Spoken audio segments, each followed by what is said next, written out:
For the third week in a row, there was a large pro-Palestinian rally in Moore Square in downtown Raleigh. The one today had about 200 people. They mourned the children of Gaza who have died in the conflict.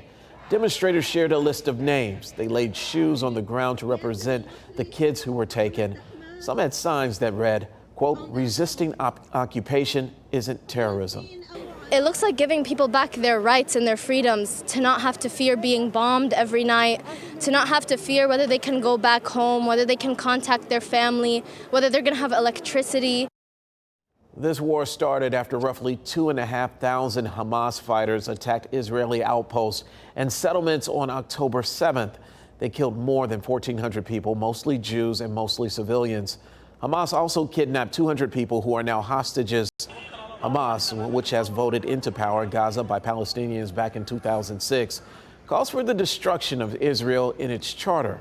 We spoke again today with former WRAL reporter Bruce Mildroff, whose daughter is serving in the Israeli army. Israel was attacked by terrorists, and Israel is now defending itself. And as long as Hamas stays in control, there will be no peace and more Israelis will die.